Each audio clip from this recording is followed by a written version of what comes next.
Chattanooga, Tennessee, David Toulis.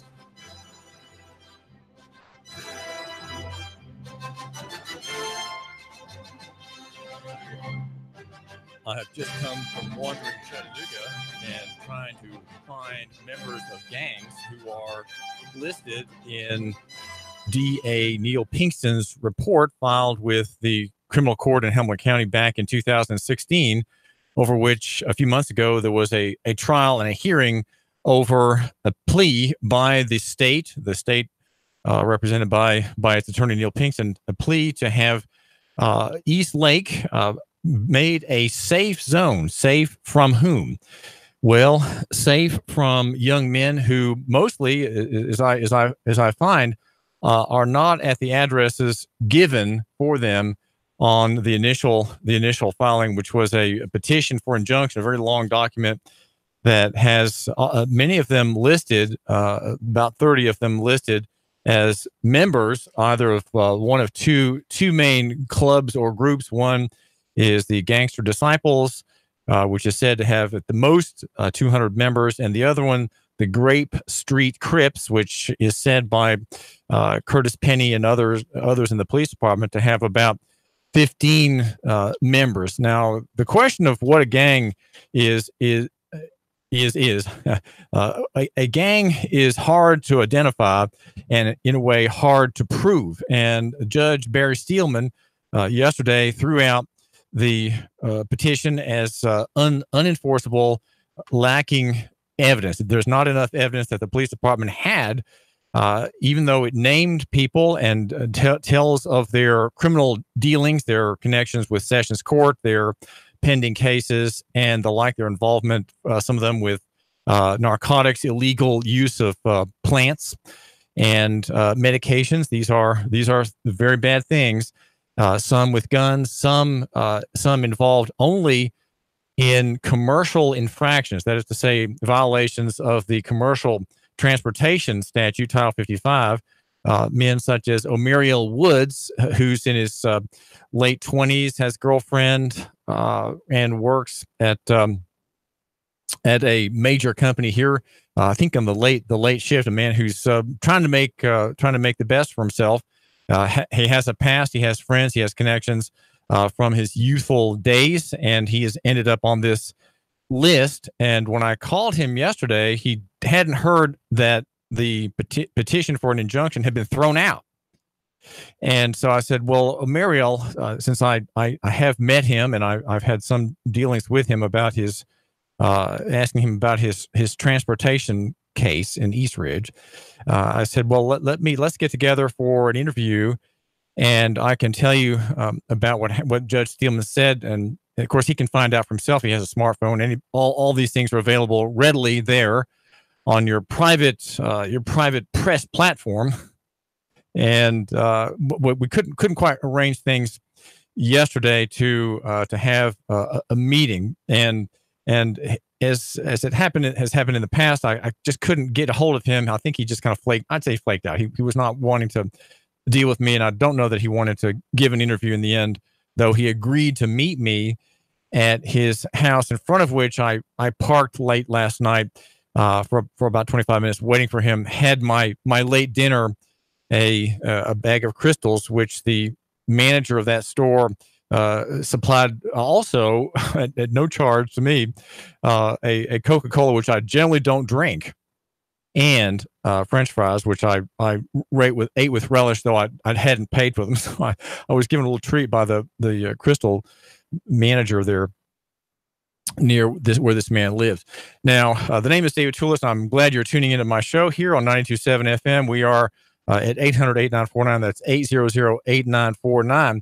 There are some very interesting things to consider in this ruling, and I would say generally it's a very good ruling from Judge Barry Steelman's court, and it highlights in a way the problems that police have in trying to prove things. Right, to say, well, this man is a gang member, and we need to suppress him. We need to stop him because he's done things that are in violation of statute.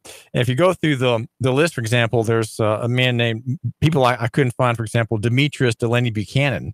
I went to his apartment, and no one answered the door.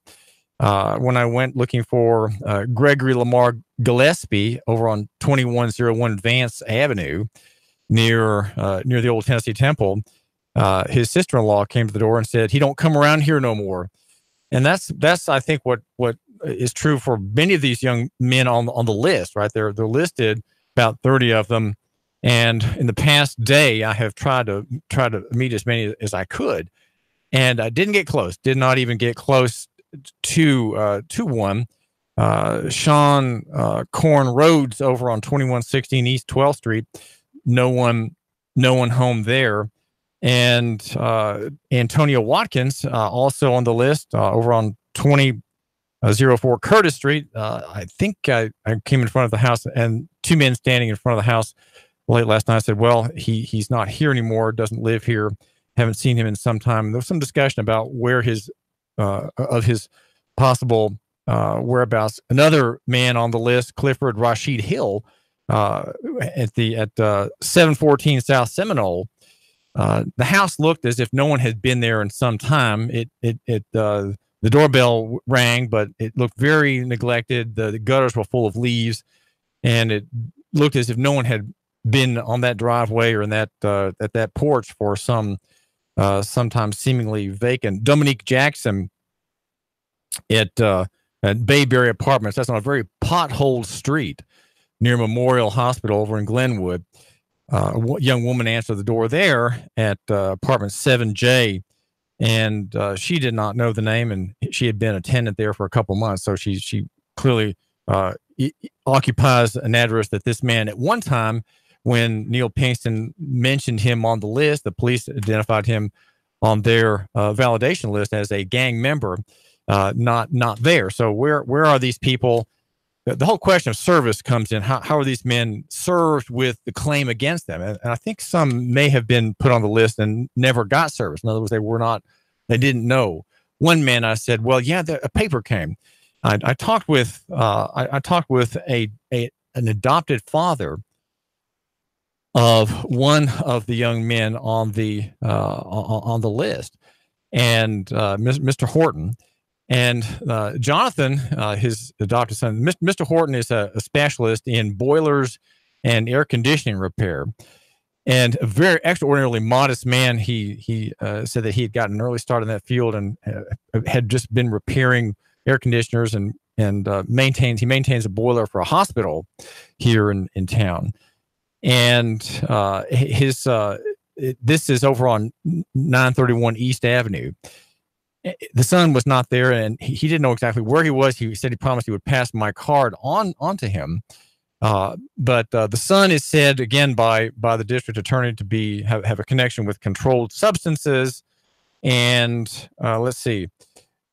Yeah, confirmed gangster disciple, Mr. Pinkston says, has been arrested with fellow gangster disciple Lee Clemens.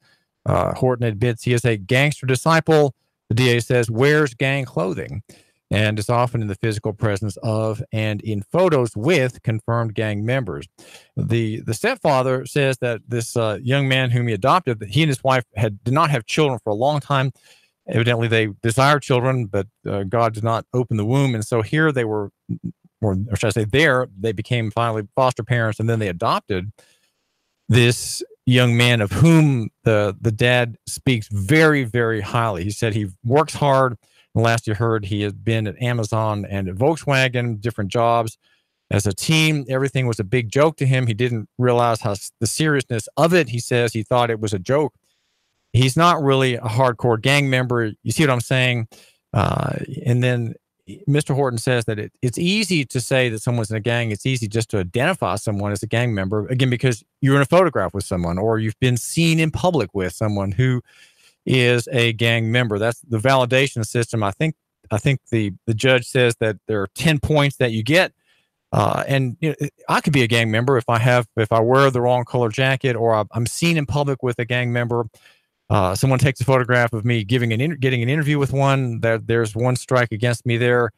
I'm seen in public at a restaurant getting an interview with another one. There's a strike against me. So I'm halfway there just by being in the frame of a camera of someone. And so Mr. Horton says, you see a bunch of them out there playing. That's a gang. You get a bunch of boys together and talking. They say that's a gang. So you see, he's sort of defending the integrity of this young man, Jonathan. And Mr. Horton said to me this morning that, well, they in that neighborhood, they were all over it. The gang. There are gang type people. They're crackheads, as he said. They are people who are in the higher end of the narcotics trade.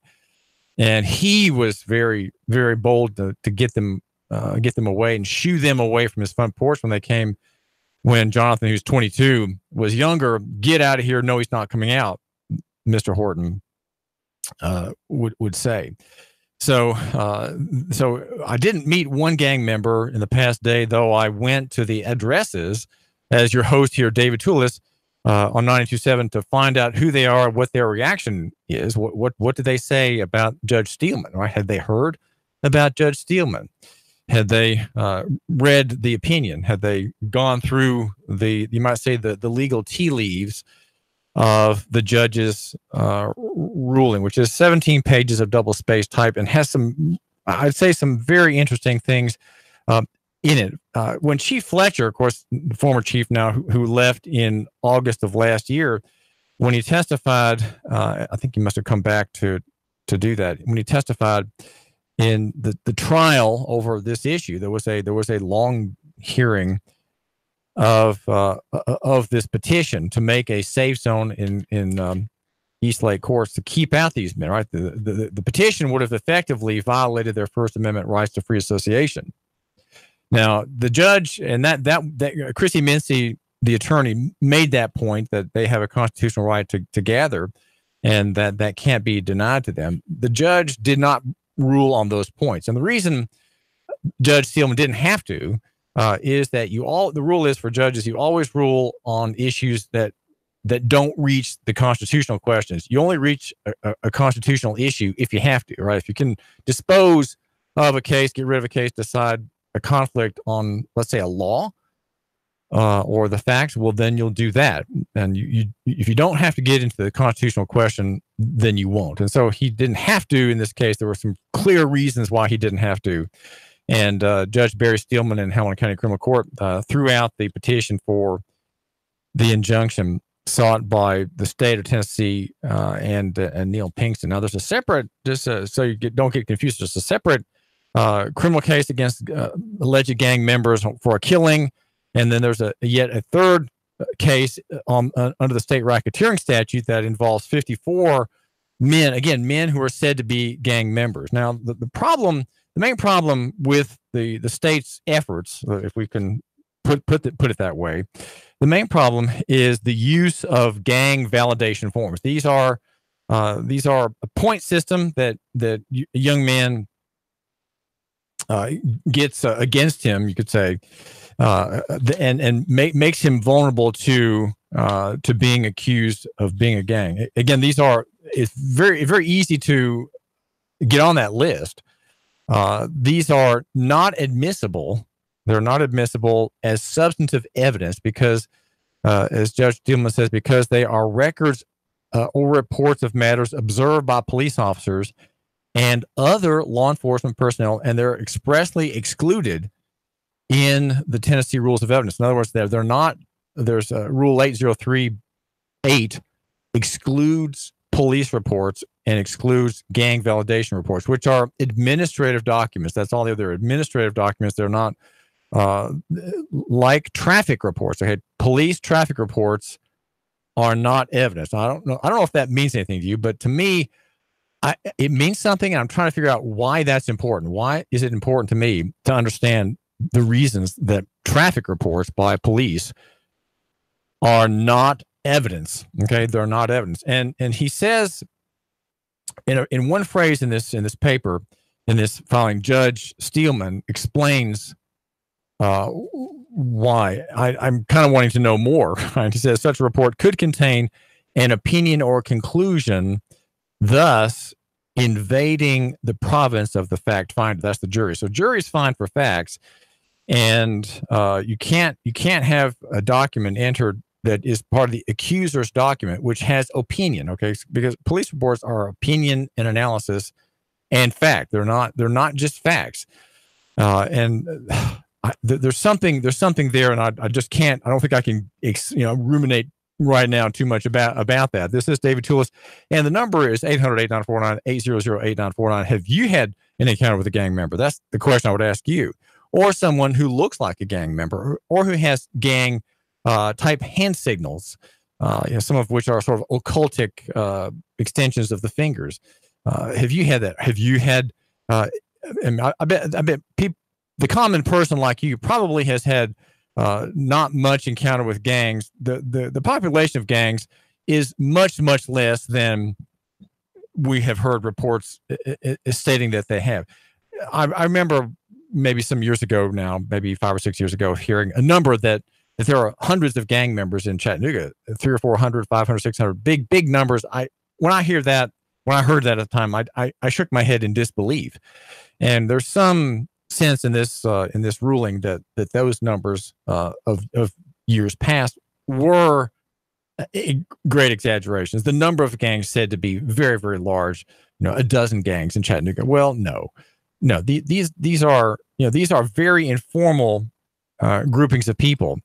And Judge Steelman, in his review, his rehearsal of the testimony, he cites the testimony, for example, of Fred Fletcher. Here he says, Fletcher testified that gangs exist, get this, for the socialization provided by a group so that gang members rarely act alone or independently, and that congregations of gang members, whether physically present or through a virtual presence via social media, cause crime issues. So he's saying they cause crime issues, but gangs are not, so well. Let me just get to the point here. Why this petition failed? Two main reasons. I don't think I really said what they are. And let's put the lead first. Okay, not bury the lead in all the hay here. But the petition failed because gang validation documents are not evidence, even though the state tried to make them evidence. And then number two, these groups don't have as their primary cause, their primary purpose, criminal activity. All right, they have other functions. There are social functions, and their goal is not primarily criminal activity. And so the standard that that Neil Pinkston was trying to use to get the judge to agree with him and to impose a ban, a kind of a shunning. In other words, like some in the Christian church would shun those who are objecting to, let's say, a church doctrine. You're shunned, you're kept out. These people would be shunned by from these neighborhoods and kept out by police, police surveillance in violation of the First Amendment. But that was what the police wanted. And the petition also has in it the use of the nuisance law. The nuisance law that touches on gangs. Gangs are a kind of nuisance, but there was not proof from the main witness, Officer. What's his name? From the main witness, Officer Curtis Perry, that their intention and their reason for being was primarily criminal activity. So, like I said, there were other things that gangs serve. Other purpose that they serve. It is also required that these members individually or collectively engage in or have engaged in a, quote, pattern of criminal gang activity pursuant to the statute. A pattern of gang activity means prior convictions for the commission of, attempted commission of, facilitation of, or solicitation of, or conspiracy to commit a variety of these gang offenses. And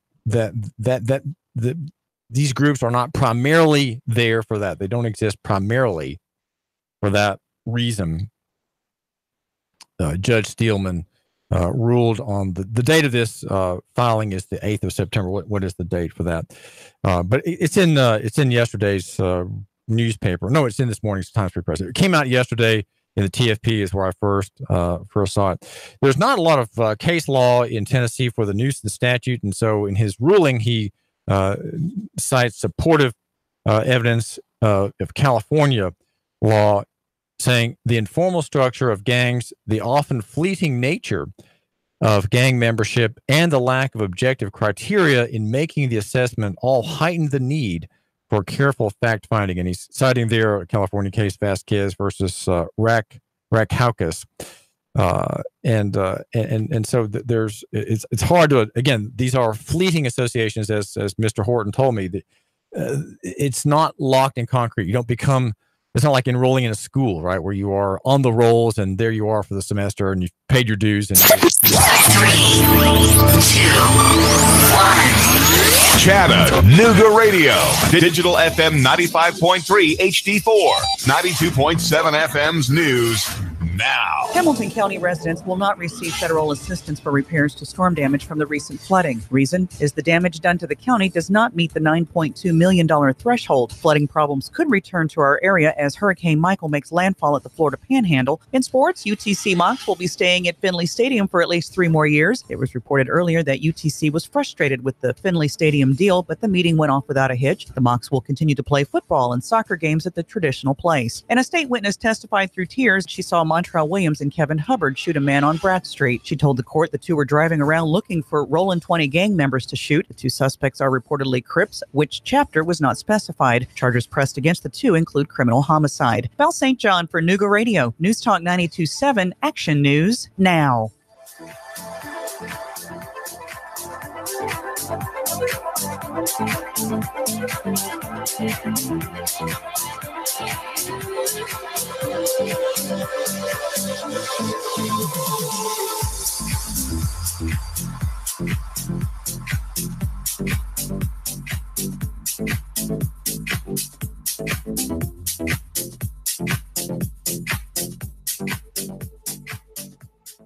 Chattanooga Morning News with Russ and Val. Weekdays from 6 to 9 a.m. on Nooga Radio, 92.7 FM. Cash, cash, cash, and more cash. Get 8.1% return on your money. Rick Davis can turn your cash into real money. Gold and silver bullion. American Eagle Gold. The banks give you a measly 1.9%. At Rick Davis Gold and Diamonds, you'll get 8.1% return on your money.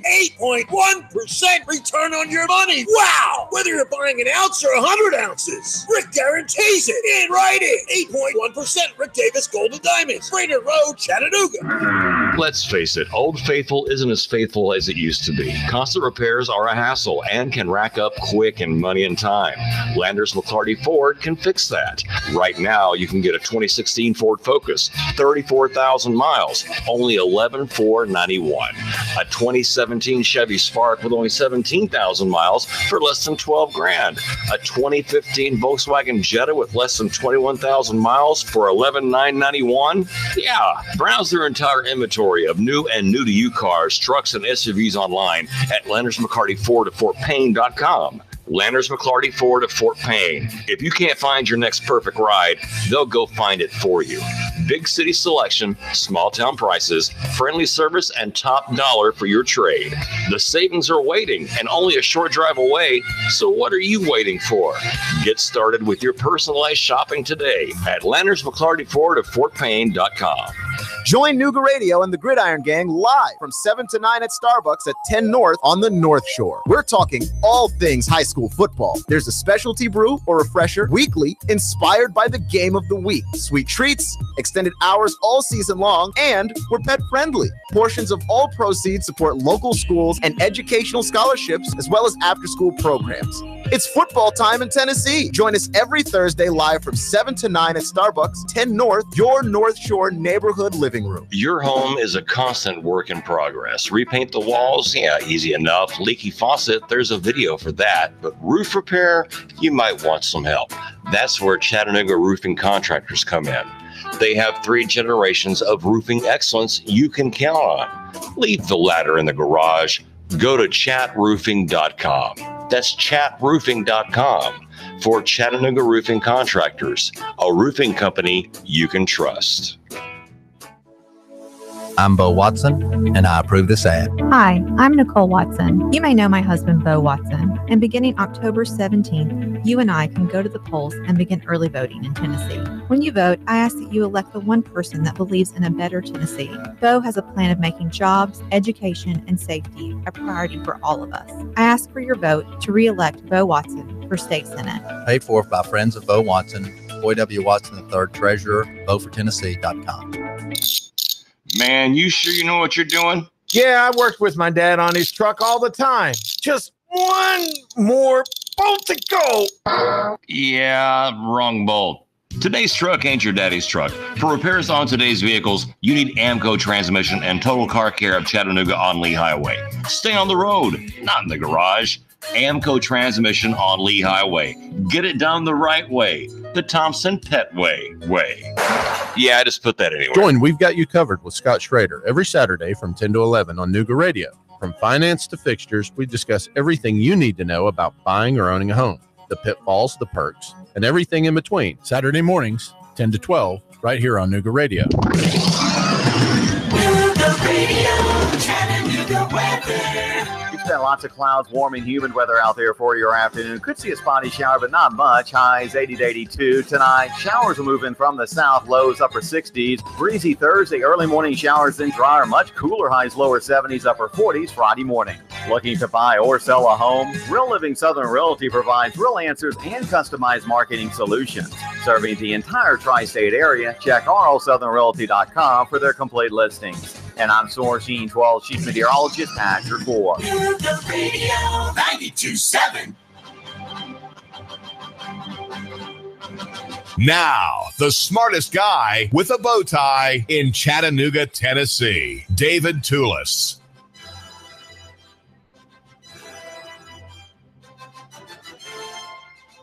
I think maybe I was trying to impress Jeanette last night.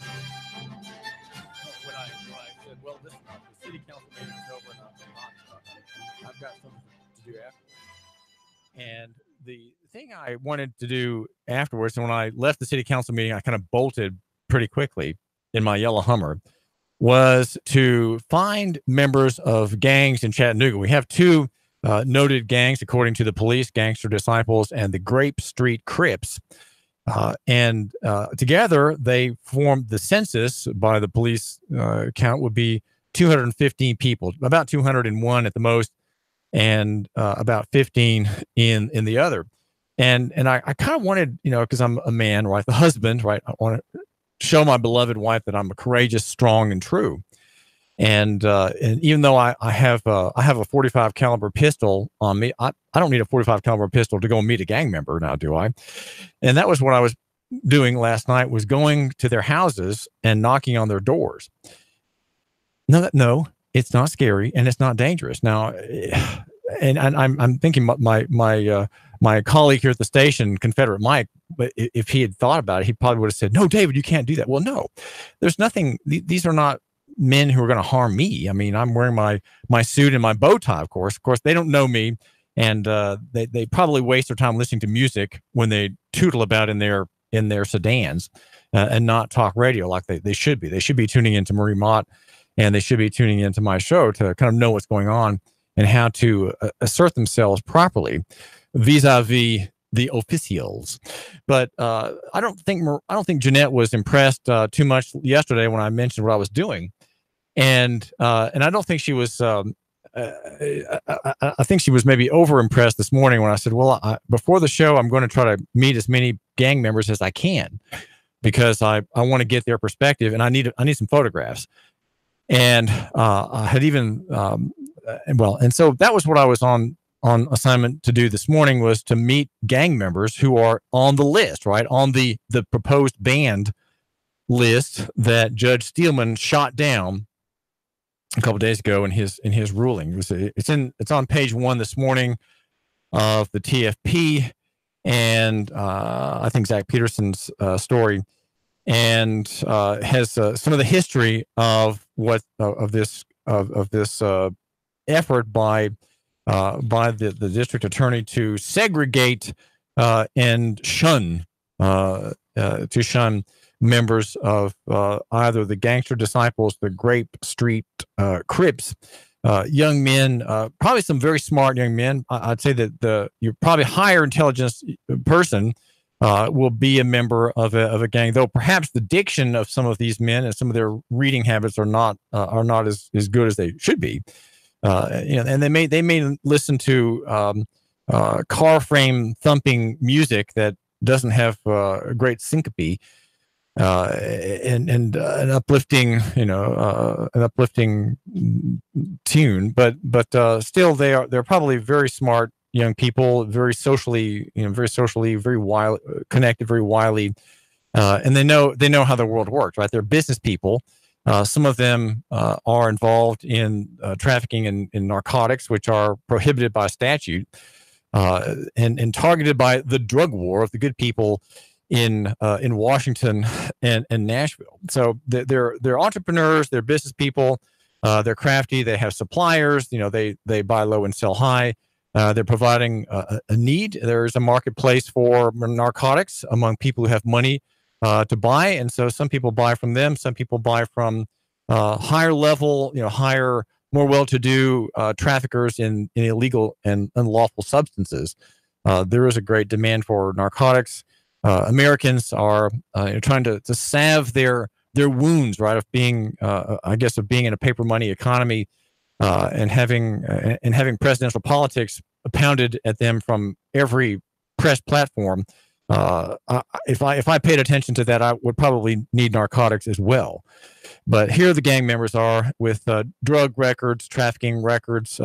Some have guns, some have guns and they don't have a permit to carry.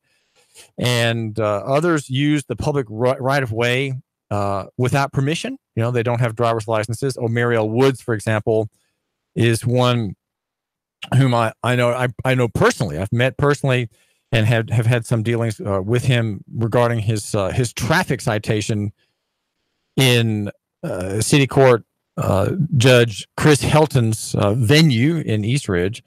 Where when I watched proceedings there, I saw him more than once in the among the hoi polloi in the audience, right, in that amphitheater court where the city council meets in Eastridge. I'd seen him there twice, and clearly a man wronged by the state in a bit of chicanery in the Department of Safety.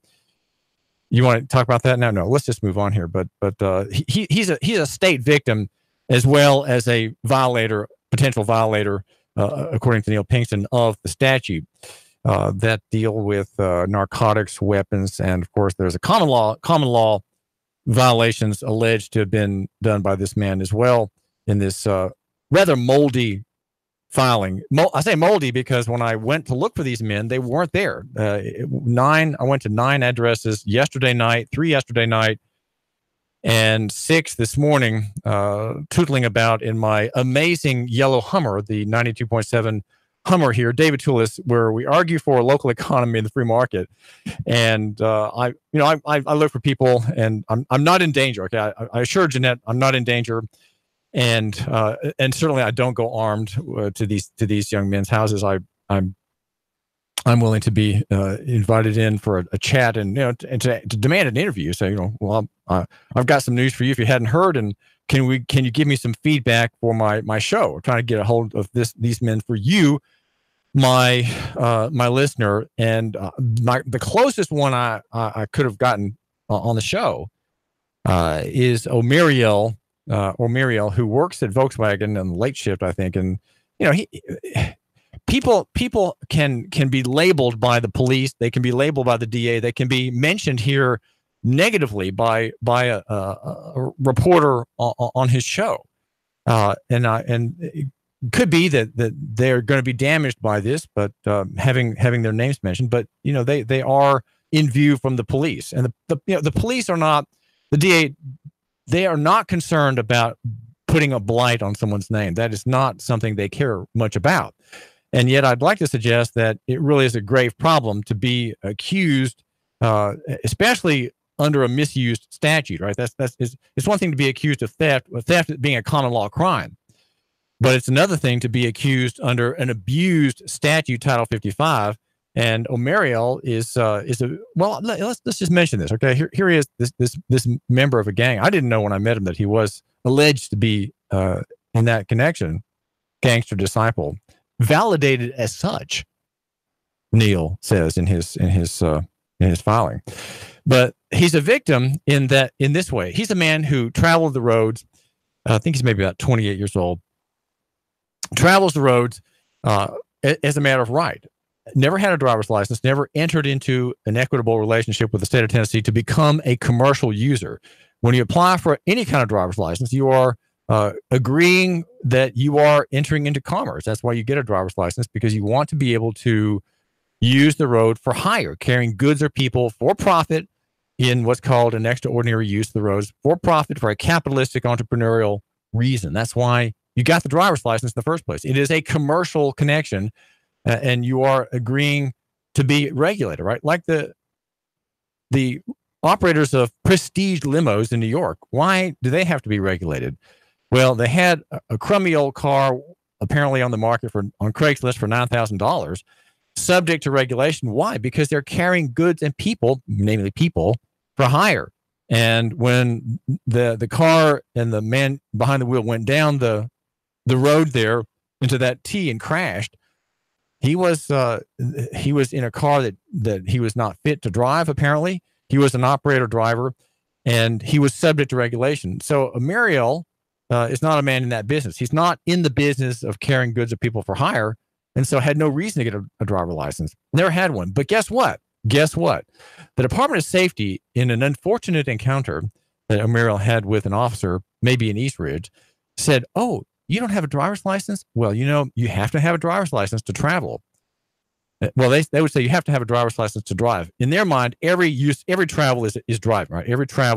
Every action of traveling is driving, which means every action of travel, which may be a private rights asserting, rights living out thing entirely, is not that. No, it is a commercial activity. So we're going to charge you with driving unrevoked. Okay.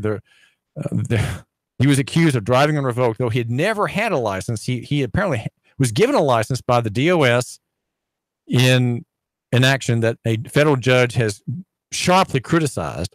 He was given a driver's license by the Department of Safety, and then that license was revoked. Now he was charged with driving unrevoked. He never applied for the license, and yet here he is a licensee.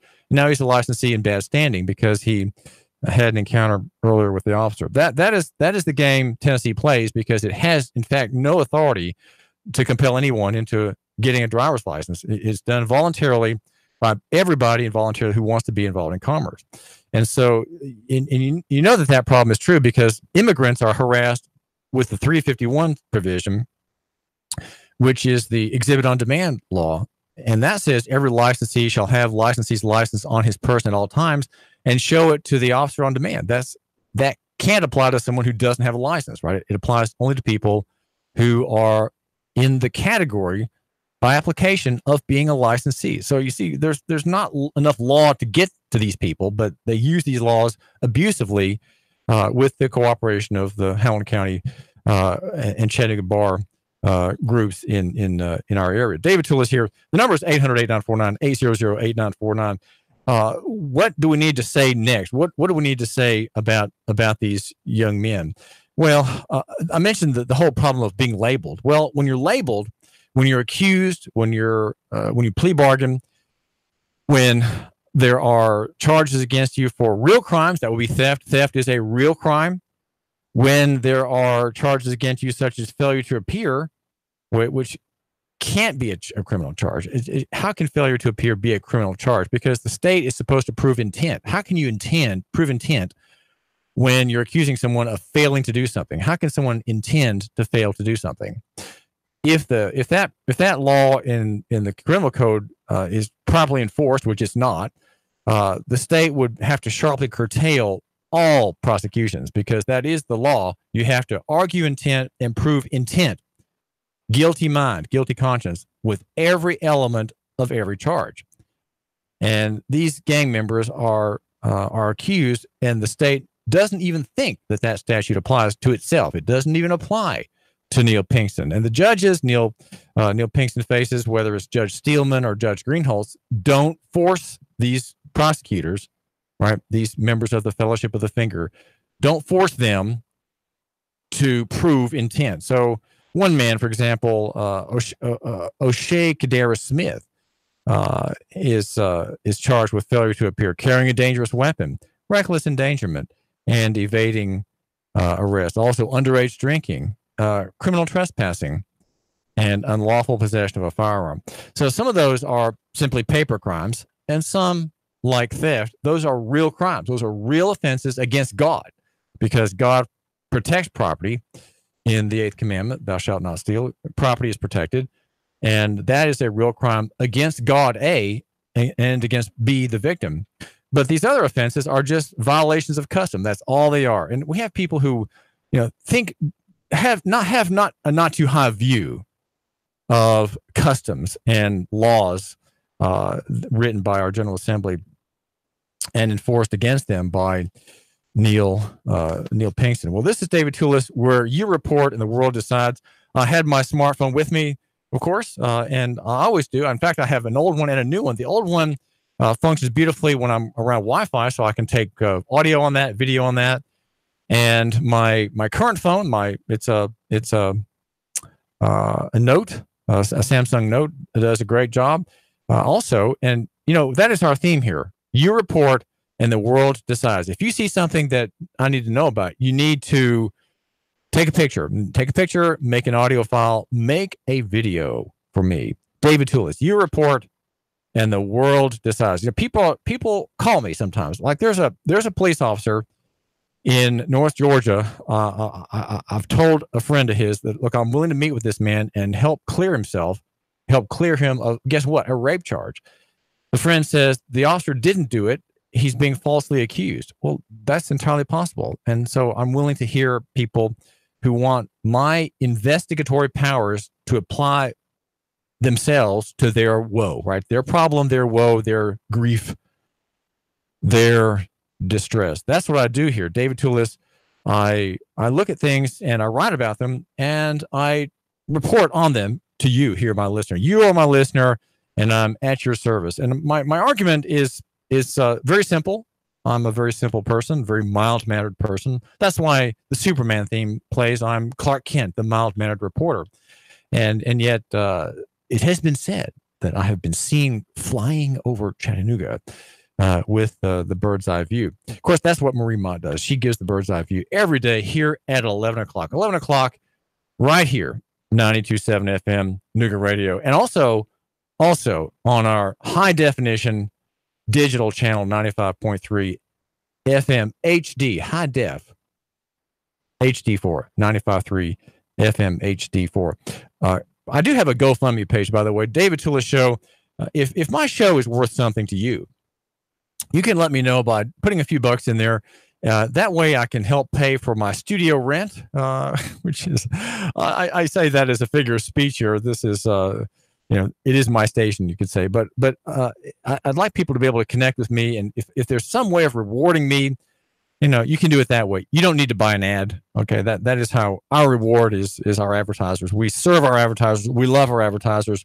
We increase their business big time. Just check with our sales executives, our account executives to make that happen in your business. But, you don't have a business. You don't have a nonprofit organization you want to promote, but you just want to connect with David Toulis. That's me. Well, then just go there. GoFundMe.com and put some bucks on David Toulis. And it's just a gift. That's all it is, just a gift.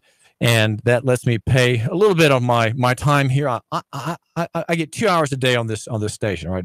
Do I pay a nickel for it directly? Well, no. It's a mutual exchange, a mutual benefit. Near really is better than far. Small is way, way, way better than big.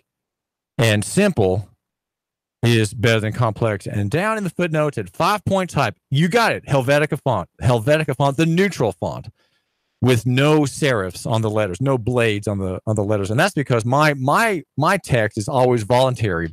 When you read text from the government, it is always with serifs. It'll be like Monaco or Times Roman, and the serifs there are indicative of the compulsory nature of human laws and humanistic positivist law systems, such as the Tennessee Code and the U.S. Code. All compulsion, all coercion, and I'm done with that. I'm done with the idol of the modern state, the progressive state, the welfare state, the surveillance state, the warfare state.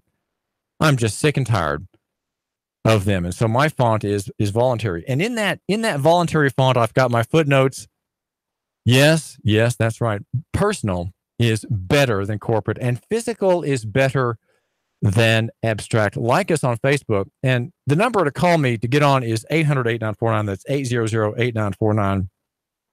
You heard there's a great program in the works here in Chattanooga, and it is the Cash Bail Fund. The Cash Bail Fund that Allen Shropshire and some colleagues of his are putting together, and I want you to participate in that. I think this is something that we should review, and I'd say the liberal church and the conservative church, right? The Methodists on one hand, and then perhaps, let's say, to summarize the other side, we could say the Baptists, okay? The Baptist church, on the other hand, cooperating and participating in the Cash Bail Fund. We're not going to be able to get here directly cash bail reform, an end to the requisite and routine jailing of the poor because they're poor, right? They're in the jail right now in the award-winning state-certified hellhole downtown of the county jail. They're there because they can't make bail. They're too poor to make the bail wholly or through the bondsman's fee, which is 10%. They don't have the money for the 10% bail to make the bond, and so they're stuck. They're there for some of them for weeks. And we need to find out who these people are, and the low-lying fruit, the ones whose bail is the lowest, we need to start with them. Because think about that. You're in jail and your family life is ruined. Your girlfriend, let's say your girlfriend with whom you have cohabited, who has 3 children, and you have 2, okay? She's left you because you're in jail on a traffic charge, okay? You're on a jail traffic charge. You maybe a narcotics charge. You thought maybe you could sell a little weed on the side just to get some extra cash in to pay the light bill. And then you got caught, and there you are, you're stuck. Basically, there's a cash bail fund to help these people so that they can get their lives together, get out of the jail, find another job, or get their old job back and talk to the boss.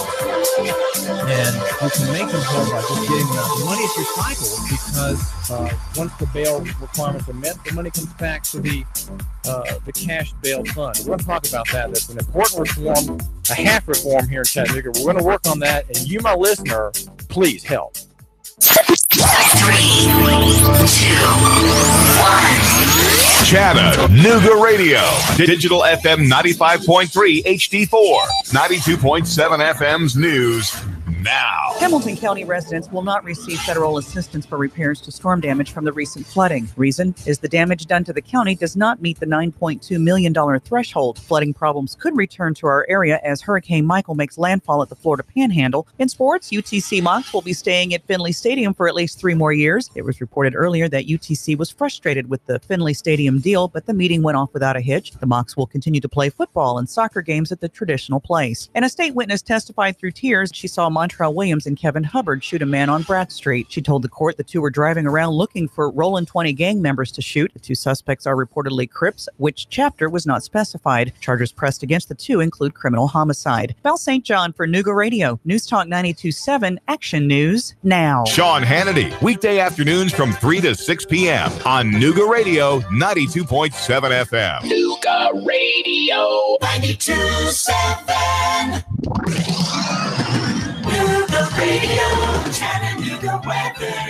We've spent lots of clouds, warm and humid weather out there for your afternoon. Could see a spotty shower, but not much. Highs 80 to 82 tonight. Showers will move in from the south, lows upper 60s. Breezy Thursday, early morning showers, then drier. Much cooler, highs lower 70s, upper 40s Friday morning. Looking to buy or sell a home? Real Living Southern Realty provides real answers and customized marketing solutions.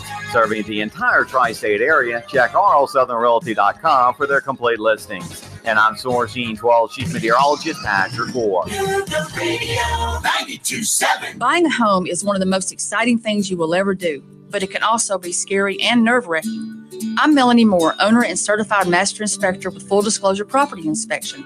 Let me help calm those nerves by putting my 37-plus years of experience in the construction and inspection industry to work for you, providing you a thorough, well-explained quality inspection to make sure this home of your dreams doesn't become your nightmare. Call me, Melanie Moore, at 255-1300 or find me online at fdhomeinspection.com. My ex recently hacked my email and my social media, and it really caused me some problems. I changed all my passwords, which helped, but I'm still getting trolled, maybe even stalked. I know it's him. I just can't prove it. My business, well, it's been broken into twice already. I've got cameras, but that only helps after the fact. I'd rather prevent it from happening in the first place. Unity One East is your solution to these and many other security concerns. With private investigation, security services, and backed by decades of real-life experience in military and law enforcement, Unity One East is your instant contact for security, investigation, and consultation to help protect you, your family, and your business. No 1-800 number, no red tape, no wait, because Unity One East is local and available 24/7. Reclaim your peace of mind. Call Unity One East, 475-6206, 475-6206. Call 423-875-3600 if you're looking to expand your professional look of your business. Then consider the vast opportunities that are available when you locate your office with the Rains Group family. Remember, it's location, location, location, and the Rains Group has the location for your professional office. Check out the spaces for lease at Executive Business Park on the Lee Highway. Small or large, we will be able to suit your needs with the Rains Group. Call 423-875-3600 for the business professionals with the Rains Group. Nuga Radio. Are you brain dead? Still voting for pathetic liberals? Take 3 hours of Sean Hannity from 3 to 6. Nuga Radio. Then call us in the morning between 9 and 11. 92.7. Nuga Radio. Hard!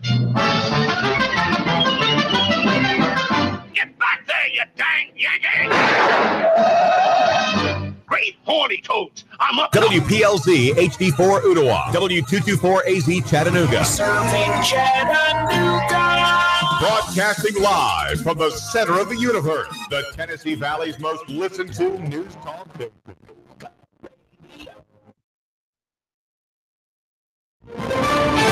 This is CBS News on the Hour, sponsored by ZipRecruiter. I'm Jim Shanavy. President Trump speaking from the Oval Office today, addressing concerns over Hurricane Michael, which has just made landfall on the Florida Panhandle, just shy of Category 5 strength. It's almost the entire size of the Gulf. When you look at it topically, it's almost the entire size of the Gulf, and they haven't seen that. Maybe they haven't seen that at all. With 155-mile-per-hour sustained winds and higher gusts, these are the strongest winds on record to hit that area. Governor Rick Scott. Hurricane Michael is forecast to be the most destructive storm to hit the Florida Panhandle in a century. The storm will bring torrential rain to most of the Panhandle and Big Bend, which means flooding will be a major issue. Expect to see 12 inches of rain in some areas of the Panhandle. I'm Peter King in Tallahassee. National Weather Service has issued its first extreme wind warnings, mostly along the coast, Apalachicola to west of Panama City. They had a 76-mile-an-hour gust in Apalachicola well before the storm came ashore, and that's still a good 40 or 50 miles away from where the eye wall was. As Michael moves inland, it is expected to follow a path across Georgia, the Carolinas, eastern Virginia, and Maryland before heading out to sea.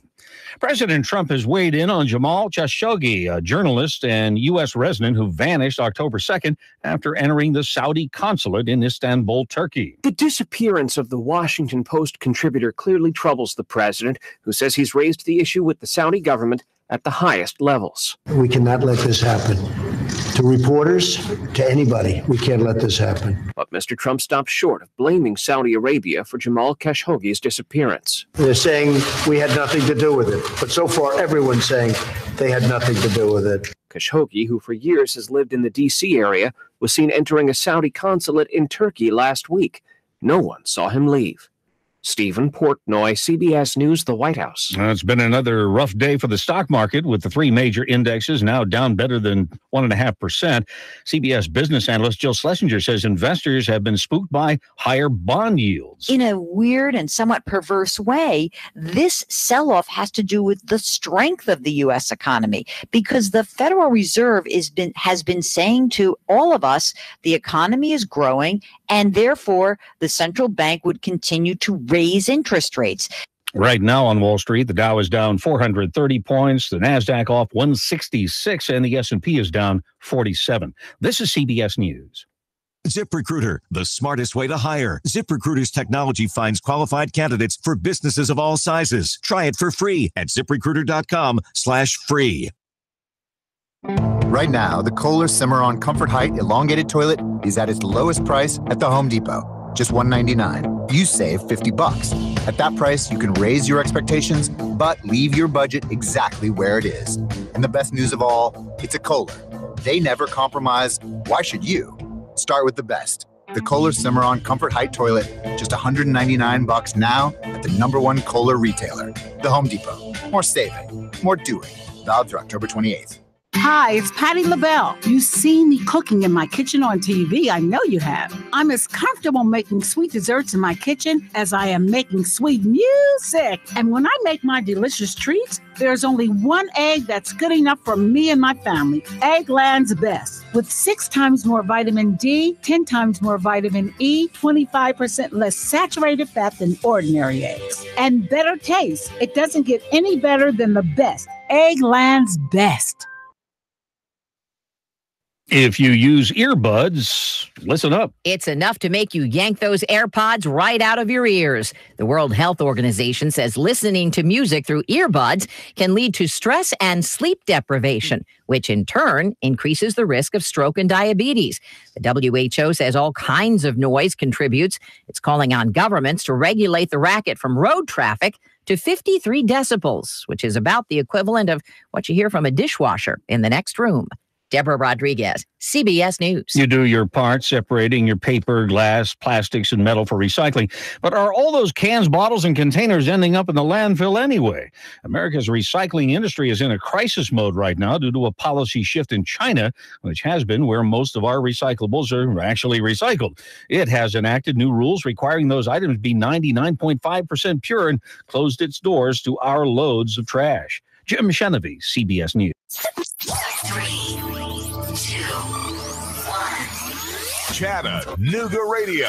Digital FM 95.3 HD4. 92.7 FM's news now. A violent night in Chattanooga as 3 people were shot. Chattanooga cops confirmed a child was among the 3 victims shot last night. One shooting happened on 40th Street, another on Faust Street, where a woman and her child hit by gunfire. A 17-year-old suspect was arrested in the Lee University rape case. It took only a day for law enforcement to track him down. The unnamed suspect found thanks to a collective effort from multiple law enforcement agencies. He's charged with aggravated rape. A SWAT standoff came to a peaceful conclusion. It happened on Gadd Road in Hickson, which was closed down as SWAT teams and dozens of police officers responded to what they called a man barricaded inside his home. At the end of it, 3 people were taken out of the house and no charges were filed. 2 men were lost in the Pocket Wilderness in Saudi Daisy on Monday night, but by Tuesday afternoon, they were found. They're both 50 and 70 years old. They were spotted by a helicopter and extracted. Russell Stroud, Nooga Radio News Talk 92.7 Action News now. Nooga Radio, Chattanooga weather. It's been lots of clouds, warm and humid weather out there for your afternoon. Could see a spotty shower, but not much. Highs 80 to 82 tonight. Showers will move in from the south, lows upper 60s. Breezy Thursday, early morning showers, then drier. Much cooler, highs lower 70s, upper 40s Friday morning. Looking to buy or sell a home? Real Living Southern Realty provides real answers and customized marketing solutions. Serving the entire tri-state area, check rlsouthernrealty.com for their complete listings. And I'm Sourcine 12 Chief Meteorologist Pat Report. Nooga Radio 92.7. Listen to that. That's the sound of power and the call of the open road. That's the sound of the newly designed 2019 Indian Chieftain Limited. Yeah, Indian. It's more than a bike. It's an experience and an American icon. The place to find it, Indian Motorcycle of Chattanooga, along with their entire new 2019 line.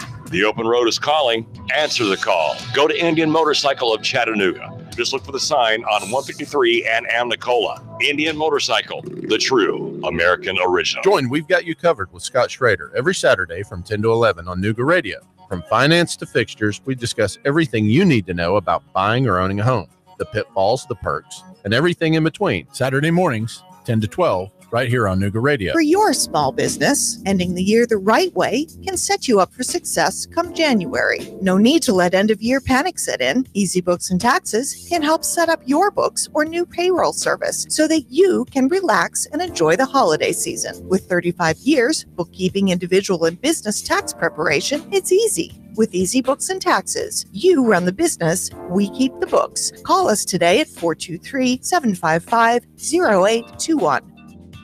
Sean Hannity, weekday afternoons from 3 to 6 p.m. on Nuga Radio 92.7 FM. Nuga Radio 92.7. Now, the smartest guy with a bow tie in Chattanooga, Tennessee, David Toulis.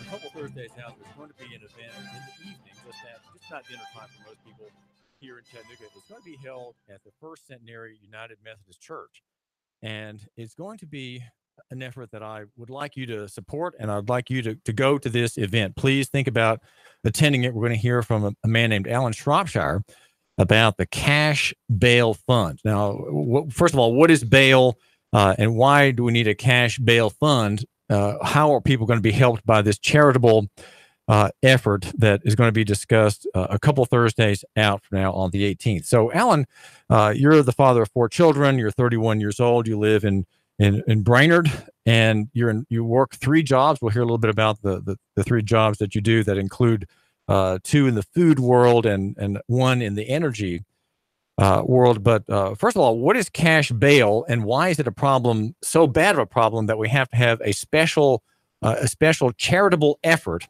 here in Chattanooga to get relief? What is the problem? First of all, what is cash bail?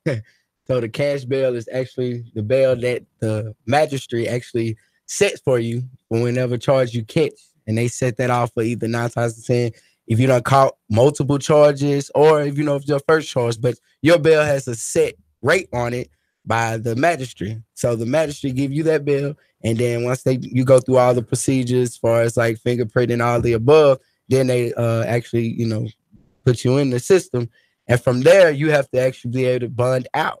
Okay, so bonding out means what? What does that mean? We're paying 10% of whatever the set amount they give you. So if they give you a $2,000 bond, your bond 9 times says it's $200.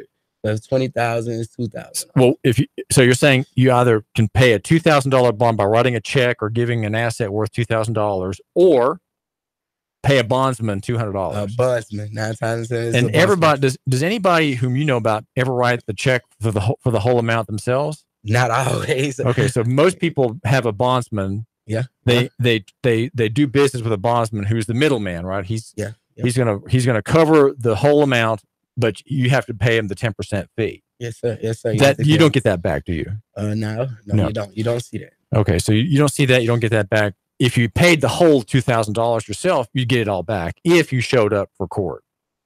Right. With the bondsman, for yourself, with the bondsman or yourself, you'll 9 times 10 get it back. But I can say, like, speaking from... Wait, I didn't get that. What was that again? So with the bondsman, you don't. No, you with don't. Yourself, most likely you would probably get that back. Right, because you make your own hearings. You have the whole $2,000 at stake if you don't make the hearings. And so if you obey the schedule and show up, you get all the money back when it's all over. That's true. But most people don't have that kind of... They don't have $2,000. No, they don't. Okay. No, they don't.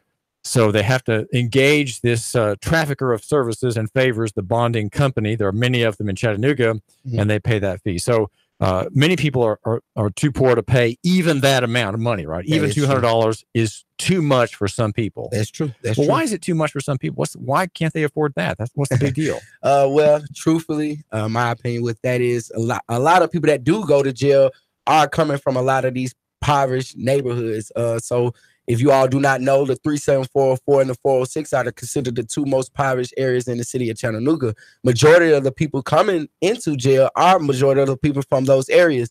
You have other areas like Alton Park and different places like that. But those areas, and it's just not minorities, it's like people from every genre that cannot pay a bond and get out. In my case, it was just a little different. My lifestyle was a little different, so I never had that issue because that's something I actually put up because I was living a different lifestyle at one point in time, and I put my own money up. But other than that, you had cash flow and means of paying the whole bond. Yes, sir. While yes, you sir. were charged. Yes, sir. Yes, sir. Okay. Well, all right. So now there's we mentioned the listeners heard about this event two Thursdays out on the 18th at 6:30 at First Centenary United Methodist Church. Why do we have to have a bail fund created? How is it a charitable effort, Allen Shropshire? Well, I feel it's a charitable effort for the simple fact other states are actually doing this right now, like it's Nashville, Memphis. It actually started up in the Bronx, New York. I feel this effort is charitable because you have people that do not have the opportunity to be able to pay their own bail. So to be able to come together as a community and come as one and be able to put funds into those that cannot get out of jail on simple, they're sitting in jail waiting on a case to be able to be solved. And they're just sitting there because they can't bond out. 9 times 10 they have a bond, but they can't get out. So why would you want a person just continue to sit in jail? Well, tell me about someone's life, Allen Shropshire, who was really damaged badly in his personal or her personal affairs because of languishing in the county jail. What goes wrong in a person's life? Okay, 9 times 10, they'll either lose their job, they have issues with their bills and their homes, the family personal issues with their kids. So that's the absence of a parent that's in the home because they're locked up, they're incarcerated. So they don't have the opportunity to be around their family. So that's a major issue in the community that should be handled. People out here just think it's just something simple because, oh, well, you do a crime and you got to do the time. But 9 times 10, they haven't even been charged or pleaded guilty to the crime. They're just sitting there waiting on court to be able to, tell them if they're guilty or not. They're just sitting there because they don't have the bond to be able to get out.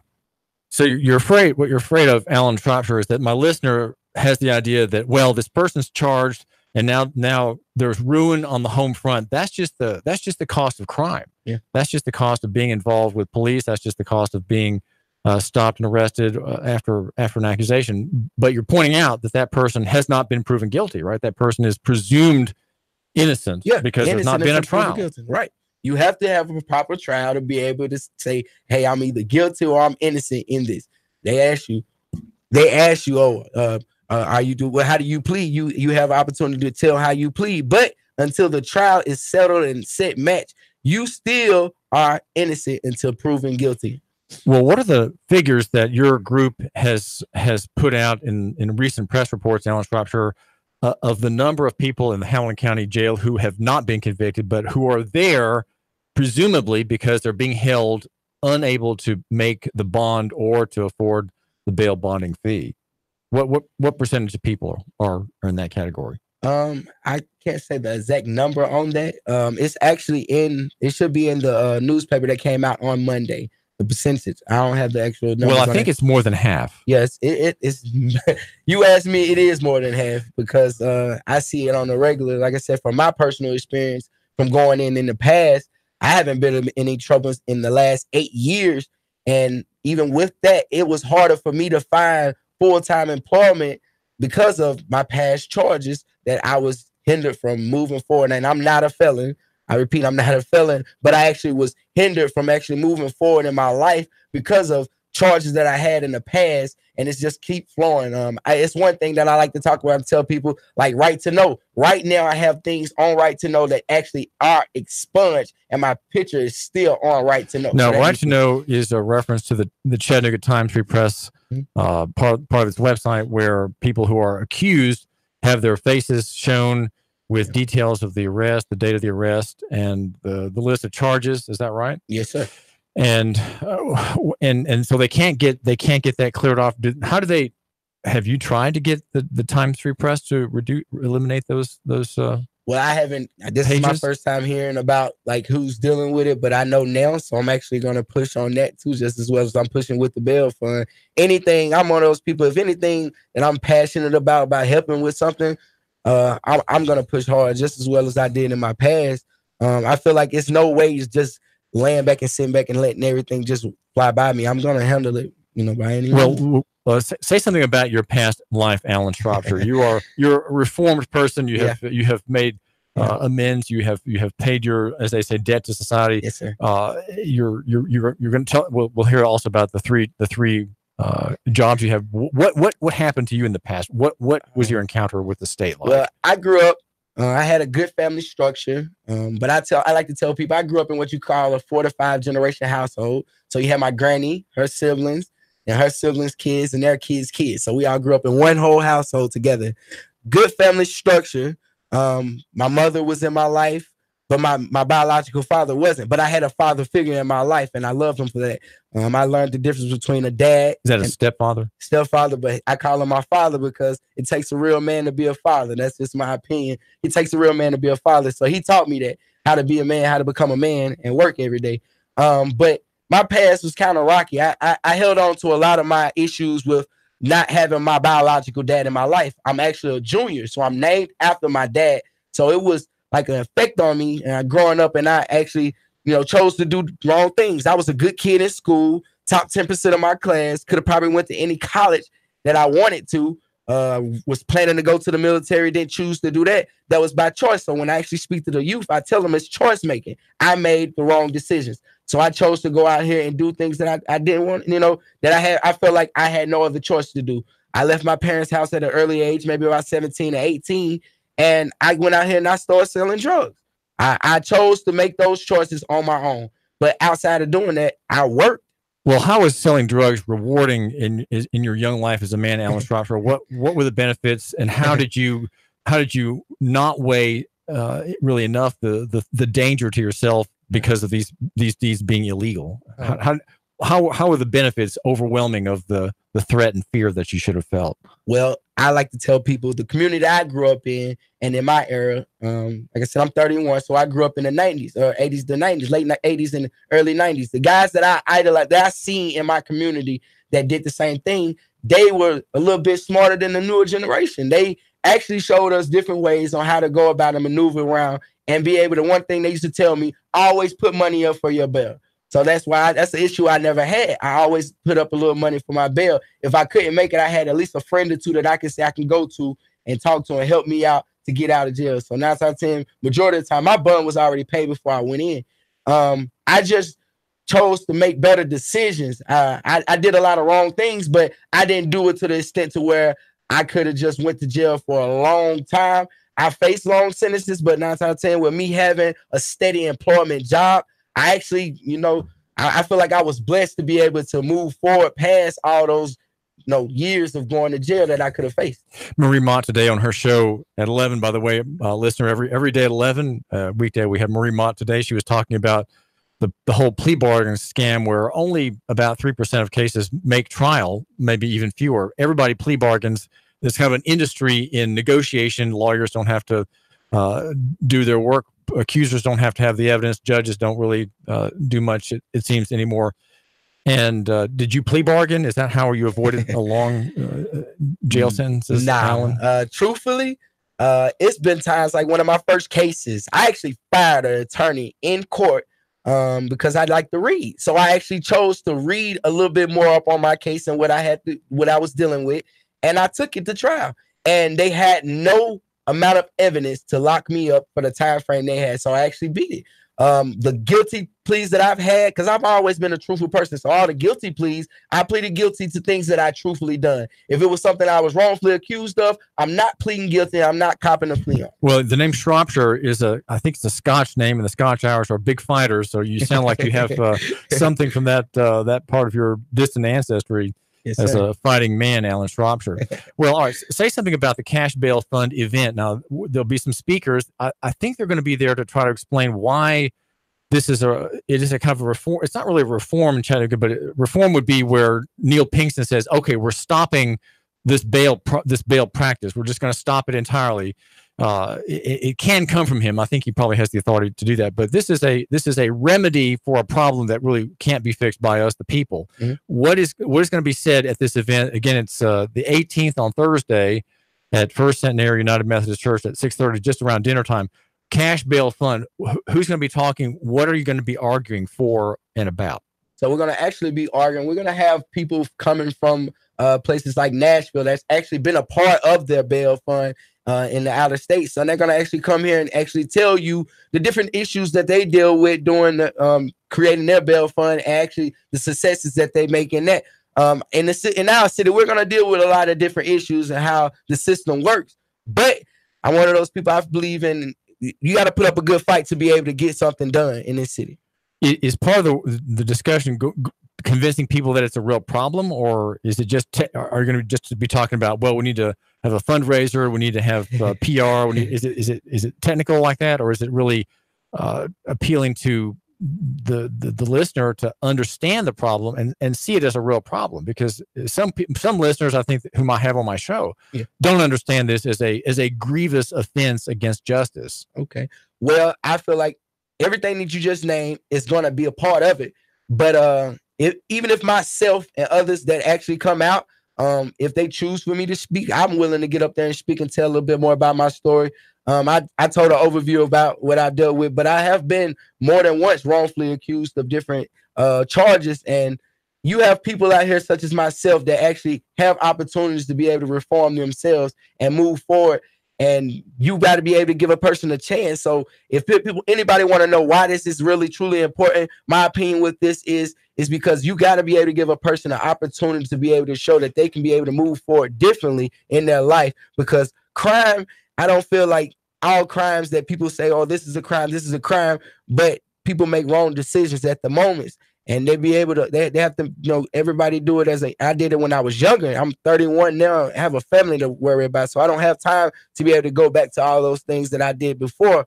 I'm circulated around a lot of the guys that still deal with those things, but I'm a person that actually like to become a mentor and help guys out because I've been through that. So how can you say a person can't reform when you have a person like myself and other people that I know in the city that actually are willing to stick their neck out and help someone that actually is going through or been through the things that they're going through right now? The number to call is 800-8949. Now, maybe my listener have a question about this program. Maybe you have something else you want to bring up. Feel free to just buzz in. We'd be glad to talk with you. The number is 800-8949. That's 800-8949 right here in Chattanooga and Hamilton County. We are in East Ridge, and we love to hear from you. Even if you're in Georgia, you are free to cross the state line in the interstate use of telecommunications devices and buzz in on the phone here. It's 800-8949. You report and the world decides, brought to you by Router Pros,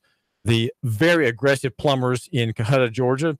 Router Pros, and also Nuganomics.com, my platform, where I've in the past couple of days I've put out some, I'd say some nearly earth-shaking reviews. One is a kind of a legal discussion about the doctrine of notice. And as you know, I have given Chattanooga and Hamilton County notice about the limits of the statute on Title 55, which is the transportation law, which is being applied against people who are not involved in transportation. How is that possible that we have a transportation statute applied against people and upon people, putting many of them in jail who are not involved in transportation?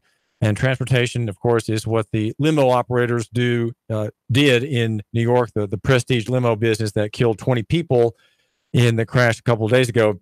That's a transportation business. If you're not involved in a business like that, you're, according to my analysis, not subject to the policing provisions in it. So we have the doctrine of notice in review. Now we're talking with Allen Shropshire.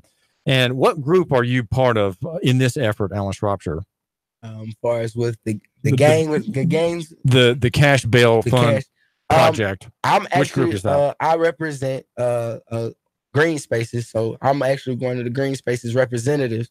But I'm also been a big part since I've heard about Caleb. I actually feel like this has something to do with everybody in the city. What is Caleb all about? What does that mean? Oh, Caleb. I can't say that. I forgot the whole full name of it. But Caleb is multiple organizations, churches, different community organized events. And we come together as one, and we actually push for different causes. So when this cause came up for as cash bail, this was something that really highly caught my attention. So the cash bail program can work if it has $20,000 in the pot. It can, because that money will be used to pay maybe $1,000 here, $1,000, $2,000 there, maybe $5 over here. There probably will be a limit on how high a bail you'll cover. I think in Nashville it may be $5,000. Yeah. But if you have $50,000, $100,000, so you, my listener, you are a person of means, right? And so what we have here is money that is recycled, right? The money helps person A, the woman who's accused of theft over here. Over on the other side, you have a man accused of in a drug case. Someone over on the other side, a panhandler accused for public disturbance. People, small, minor cases mostly, and the people without means. And so your tens of thousands can be put to good use for a benevolent purpose, and that is here in Chattanooga. And Allen has 3 jobs. One, as you mentioned, is Green Spaces, where you are the Empower Outreach Coordinator. Yes, sir, I am. And in that effort, you tell I guess poor people, right, how to save money on energy, or do you talk with all kinds of people? We have target communities, like I said, such as the 37406 area code and the 404, the 2 most impoverished areas in the city of Chattanooga, and also the Alton Park area. But we do all around the city of Chattanooga, but we teach people how to save money on their utilities and light bills. And you're also a cook at the Camp House off of ML King. Yes, sir. Right?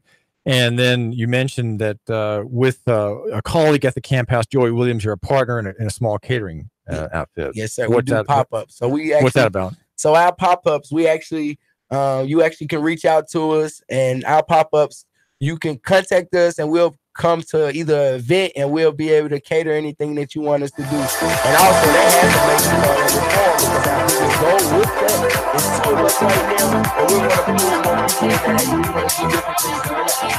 Allen Shropshire, thanks. David Peterson, another call at 800-849. Do bend my ear on whatever's on your mind. David Toulis, your report and the world decides, brought to you by the website, The Man Who Matters, from the blogger with the biggest pen. That's me, David Toulis. And remember, Sean Handy at 3. 3, 2, 1. Chattanooga Radio. Digital FM 95.3 HD4. 92.7 FM's news now. Hamilton County residents will not receive federal assistance for repairs to storm damage from the recent flooding. Reason is the damage done to the county does not meet the $9.2 million threshold. Flooding problems could return to our area as Hurricane Michael makes landfall at the Florida Panhandle. In sports, UTC Mocs will be staying at Finley Stadium for at least 3 more years. It was reported earlier that UTC was frustrated with the Finley Stadium deal, but the meeting went off without a hitch. The Mocs will continue to play football and soccer games at the traditional place. And a state witness testified through tears she saw Montreal Williams and Kevin Hubbard shoot a man on Bratt Street. She told the court the 2 were driving around looking for Rollin 20 gang members to shoot. The 2 suspects are reportedly Crips, which chapter was not specified. Charges pressed against the 2 include criminal homicide. Val St. John for Nooga Radio. News Talk 92.7 Action News now.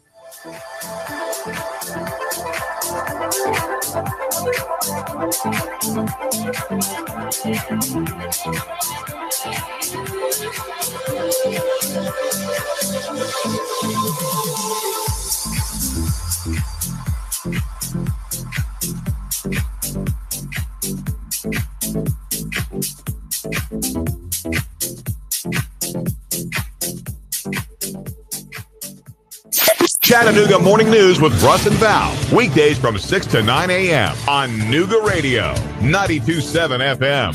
Cash, cash, cash, and more cash. Get 8.1% return on your money. Rick Davis can turn your cash into real money. Gold and silver bullion. American Eagle Gold. The banks give you a measly 1.9%. At Rick Davis Gold and Diamonds, you'll get 8.1% return on your money. 8.1% return on your money. Wow! Whether you're buying an ounce or 100 ounces, Rick guarantees it in writing. 8.1% Rick Davis Gold and Diamonds. Brainerd Road, Chattanooga. Let's face it, Old Faithful isn't as faithful as it used to be. Constant repairs are a hassle and can rack up quick and money and time. Landers McClarty Ford can fix that. Right now, you can get a 2016 Ford Focus, 34,000 miles, only $11,491. A 2017 Chevy Spark with only 17,000 miles for less than $12,000. A 2015 Volkswagen Jetta with less than 21,000 miles for $11,991. Yeah, browse their entire inventory of new and new-to-you cars, trucks, and SUVs online at Landers McCarty Ford of FortPayne.com. Landers McClarty Ford of Fort Payne. If you can't find your next perfect ride, they'll go find it for you. Big city selection, small town prices, friendly service, and top dollar for your trade. The savings are waiting and only a short drive away, so what are you waiting for? Get started with your personalized shopping today at Landers McClarty Ford of FortPayne.com. Join Nuga Radio and the Gridiron Gang live from 7 to 9 at Starbucks at 10 North on the North Shore. We're talking all things high school football. There's a specialty brew or refresher weekly inspired by the game of the week. Sweet treats, extended hours all season long, and we're pet friendly. Portions of all proceeds support local schools and educational scholarships, as well as after-school programs. It's football time in Tennessee. Join us every Thursday live from 7 to 9 at Starbucks, 10 North, your North Shore neighborhood living room. Your home is a constant work in progress. Repaint the walls? Yeah, easy enough. Leaky faucet? There's a video for that. But roof repair? You might want some help. That's where Chattanooga Roofing Contractors come in. They have 3 generations of roofing excellence you can count on. Leave the ladder in the garage. Go to chatroofing.com. That's chatroofing.com for Chattanooga Roofing Contractors, a roofing company you can trust. I'm Bo Watson, and I approve this ad. Hi, I'm Nicole Watson. You may know my husband, Bo Watson. And beginning October 17th, you and I can go to the polls and begin early voting in Tennessee. When you vote, I ask that you elect the one person that believes in a better Tennessee. Bo has a plan of making jobs, education, and safety a priority for all of us. I ask for your vote to re-elect Bo Watson for State Senate. Paid for by friends of Bo Watson, Boy W. Watson III, Treasurer, votefortennessee.com. Man, you sure you know what you're doing? Yeah, I worked with my dad on his truck all the time. Just one more bolt to go. Yeah, wrong bolt. Today's truck ain't your daddy's truck. For repairs on today's vehicles, you need Amco Transmission and Total Car Care of Chattanooga on Lee Highway. Stay on the road, not in the garage. Amco Transmission on Lee Highway. Get it done the right way. The Thompson Pet way.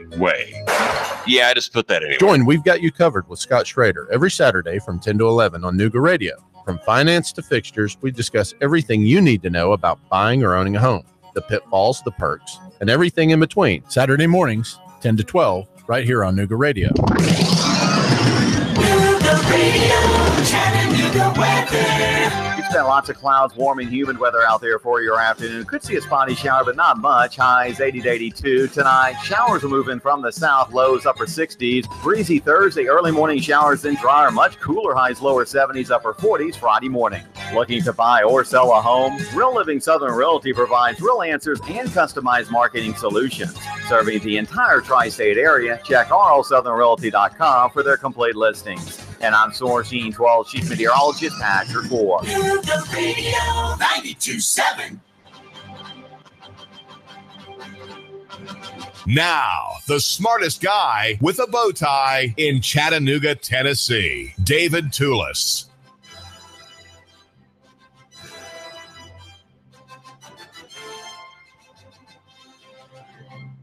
Yes, the bow tie, a little bit frayed, and wearing pants that I wore yesterday with a block of yellow on the front, having had my dinner in our wonderful yellow Hummer as I waited outside an alleged gang member's house to try to meet him for an interview.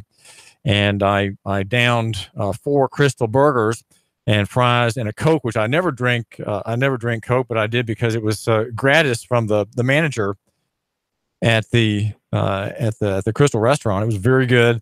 I must say it was a nice treat to have something different from water, which is what I always drink. Yellow blot on my pants and my tennis shoes. I've been wearing my tennis shoes all week, and I do that. I'm trying to see if it changes my character, and it might make me a little softer and gentler. And so I'm seeing if it sticks. I'm seeing if I can wear tennis for a week, though I'm wearing my blue jacket and my bow tie. The tough reporter, right, who asks the mean questions, the dumb questions, which is what I do, but maybe somehow softer on account of the sneaks versus my leather shoes. I've got Gina on the line. She was hearing our story about the coming meeting in a couple Thursdays out on cash bail. And Nina, tell my listener about your encounter with the legal system and your dealings on the money problem of bailing yourself out of jail. What happened to you, Gina? Well, yeah, just a previous incident that happened with a government agency here in Walker County. I was falsely accused of assault or, something like that, and disorderly conduct. And I was jailed. They put out a warrant for my arrest. I had to turn myself in. I did have to make bond and bond out. And I went to court and I wanted to fight it. I actually went to court, and the guy, the state solicitor, comes up and he kept saying, "Are you sure you want a jury trial? Are you sure you want a jury trial?" I said, "Yes, I do." My mother was there with me the entire time because she was a witness when this happened. He said, "Well," he walked up to me and said, "Come back tomorrow for your trial." We showed up. There was witnesses there ready to testify and everything. He walked over to me and said, "Your case has been dismissed. Go home." I got to walk out past all the people who falsely accused me and wink at them. But yet I still have these charges on my record that doesn't show me being convicted, only that I was arrested. And then I still have to come out of pocket to pay for expenses to get those expunged after the fact. Well, an expungement in Tennessee, I think maybe if you hire a law office to do it, maybe $250, $350, assuming the charge is on the list of expungible offenses. What about yours in Georgia? Are they expungible? That whole rabbit hole goes so deep of having to check into everything. It really does. Well, I think the point that my listener might want to get from this discussion with you, Gina, is that if you stand your ground and demand a trial, the prosecutor who has the full plate already is going to drop the ones that are the least valuable to him, the ones that make the least point, that have the least public significance, that maybe would be hard to prove, that might take more time than he wants to give. And evidently, in your case, the assault and disorderly conduct charges were just small potatoes, and he didn't see value to the public or to himself in prosecuting those. So he just he was threatening you. He was hoping you'd cave in, right? He was going to trial. He was the one who didn't want to go. And I still have dealings with this office that's put these charges on me to this day. I still have to interact with them. Well, tell me about what do you mean by that? Well, how long ago was this, and why do you have problems today? What are you talking about? Here. This would have been because we are dealing with the Department of Family and Children's Services, and these are the fine folks of Walker County who did call the police on me and said that I assaulted them and everything else. So I still deal with them to this day. Why do you deal with them to this day? What causes that? Because I'm getting some kind of assistance from them. So I go up there and I do my reviews, but I still have to come in contact with any kind of people who work there, and come in contact with the same staff, and have to deal with. Well, I'm sorry. All of that comes along with it. Gina, I'm a little mystified. Explain why you have to go to this government office. What's the reason for that? Well, I go there because this is the department. It's a little different than in Tennessee, but in Georgia we have the Department of Family and Children's Services. That's where you will go for any kind of TANF, food stamps, any kind of state insurance for your children, stuff like that. And now definitely I get food stamps. I've been unenrolled my kids. I'm not working, all of that. So I go up there. We have to do our regular, certifications and whatnot. And I still have to come in contact with these people, these caseworkers, these supervisors. I still get discriminated against, in my opinion. And so you're a mother of 3 children. How many? Yes, 3. And what are their ages? I have a 16-year-old, a 10-year-old, and a 5-year-old. And they are your dependents, and they live in your house, Gina. They do. Okay. So you have, because you are a state dependent in Georgia, Walker County, you have to continue going to this Family and Children's Services office and dealing with the people who accuse you. Well, I guess the listener wants to hear just briefly now, without maybe taking up too much of his time. What was it that you were accused of? Disorderly conduct and assault? It was, something to the effect. Just well, they quickly. definitely said that I hit a caseworker for sure. That I physically pushed or hit a caseworker was their allegations. And when they called the police and reported me, and I had a witness who was there the entire time. That was your mother? Yes. Who could have testified in your behalf. So I think the fact that you stood your ground and didn't plea bargain is very much in the line of what we've been saying today on our station. This morning we had Gina Marie Mott saying don't plea bargain, because most cases are negotiated into a settlement. Probably 97% are plea bargain. Very few charges filed by police ever have to go to trial. So that the problem with that is that you subsidize the filing of charges. You allow and encourage the stacking of charges on people, because the officer knows, well, it'll never go to trial.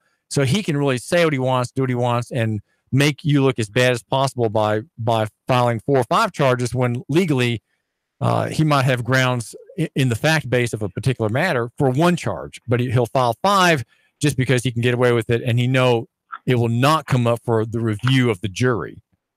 Oh, you better believe it. And also, when they're going to come in contact with you anytime in the future and run your name, they'll see what the allegations or what was reported and what kind of behavior or what kind of person was reported that you are. So it'll always carry with you unless you do get some kind of way to get it off. But, you know, I'm not even sure that police and whatnot wouldn't have access to something like that either way. Has did this encounter with the police cause you to be now a woman who doesn't have a job and doesn't have employment? No, not at all, no. Why are you a state dependent now? Why do you have to deal with these bureaucrats now? Well, you know that Toscano's where I was working at is no longer in business. So that's a restaurant in Chattanooga off Lee Highway and 153. Toscano's is closed, and you were there as the front man. You were a manager, is that right? Yes, I was there when that shooting happened and everything, and they just unfortunately went out of business. Owned by Syrians, to a sequence of Syrian owners. Okay, so you were jobless when that restaurant closed down, and you have 3 children at home. But what happened to you then? Where did you go? How are you making the ends meet, Gina? Well, that is right now currently. You know, last week it just ended. So as of right now, with the situation I've had previously with the Walker County school system and all that, I've taken my kids out of school. I'm homeschooling them now. I'm looking to move out of the state of Georgia. You know, right now, just making ends meet.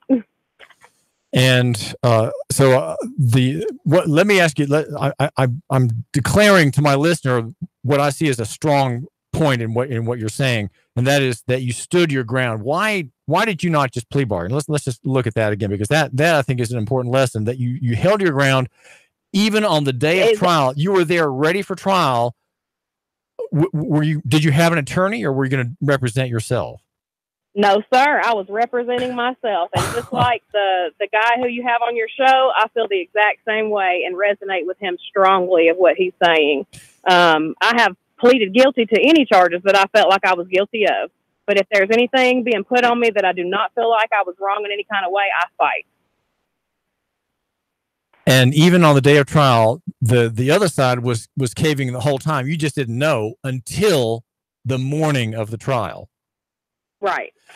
Well, I guess that just shows you that many cases that are managed by prosecutors are pretty bad, and they have way too much to do. Even though they take to trial only 3% of the cases, the system overcharges. The judicial industrial system that we have, Gina, in Tennessee and in Georgia it's a racket, and probably 90% of the cases that are filed really shouldn't be filed at all. But because they know people will plea bargain, they manage it all sort of behind the scenes in negotiations just before the hearings. And it's all with public defenders involved. And it's kind of a mill. I know public defenders' offices are. I'm sorry? People don't want to take off of work. People don't want to go to the courthouse. People are in fear of what may happen if they lose. It's all kind of stuff. And they sow their silence. And they go ahead and admit to something, which, hey, if we bring up the whole constitutionality of plea bargain in itself, I don't think that it's right to begin with. How are you going to get me to plead to a crime that I didn't commit if it's a lesser offense? That's fraud, in my opinion. Well, be allowed to be like that. That Gina, you're making a very smart point. That how can a prosecutor agree with a cop's charge that's not on the mark at all, not based on the facts that could be argued before the jury, and says, okay, we have this miscellaneous charge in here. We just kind of threw it in there for decoration. And if you plead guilty to that, we'll drop the significant charge, the one that's got you all scared. Plead guilty to this lesser one, and we'll drop all of these up. In fact, there's so many that we'll drop it. We're just going to be, you'll be on your knees thanking us that we are dropping these charges, but you have to plead to the one that's clearly bogus. I've even pleaded to a charge in the past where I was in custody, and I've had somebody come to me and say, the only way you're going to get out, and it was on a particular holiday or a particular some day that was, you know, of importance with my children, and I just had to be out because I could not be incarcerated. And I said, you know what? And I wanted to fight it, but I caved at that moment only because of that. And that was many, many years ago. Well, listen, Gina, thank you very much for calling. Appreciate it so much. You're welcome. Bye. Bye. We've been talking with Gina, and there is an event coming in 2 Thursdays out. I just want you to know about it. It's the Cash Bail Fund proposal, and there'll be several people talking at a gathering at First Centenary United Methodist Church. This is Thursday, October 18, 2 Thursdays out, just at dinner time at 6:30. And the proposal will be the capitalization, the making of money that will be recycled to pay people's bail. Now, what that's going to be doing is going to be cutting off an important player in the police court industrial complex. That is to say, the bail bonding industry. People who make they make a great living on the backs of the poor, right? The backs of the victim of the police machinery in Tennessee and in Georgia. And what is being proposed for Hamilton County is that there be a rotating fund that it needs tens of thousands of dollars. Okay. And you, my listener, a man of means, a woman who matters, perhaps, you can capitalize this program. Now, you don't have to go there to write the check, but I do want what I want for you and from you is an understanding of why this is a wrong in our county. This is simply wrong that more than half of the people, sometimes as many as 2/3 of the people in the county jail have not been convicted. Well, what does that mean? That means that they've not gone to trial. They've not been shown to be guilty of any crime, and yet they can't get out. They're there because of poverty. They're there because they cannot afford what is, I would say, an unconstitutional custom among the magistrates to have everybody go under a bond. And most people, bonding does not secure the pretended goal of bonding, which is to have the person show up for court. Very few people don't show up for court. The whole system of cash bail is itself a violence against the people of our state. And I would like to suggest it's unconstitutional, but I must say I have not read into that topic, so I won't say that in ink. Okay, I'll just put that out there in pencil, and we can revise it later as we need to. And something about First Centenary United Methodist Church. Well, hold on, those are liberals, right? Well, yes, this is a liberal church with liberal dogmas, but I want to mention, I want to suggest something about Christendom. If I could make a sketch, I have a sketch for you about who should take part in this event and this program. And it's not just the liberals. Okay. I want to say that it is the conservatives in Christianity. If I could make, I don't think that's a fair distinction of how the gospel is understood or misunderstood, but there's the left wing, which would be, the pro-gay, pro-abortion, pro-social welfare, pro-Congress wing of Christianity, the liberal wing. And then there's the conservative wing. We could call that the Baptist wing.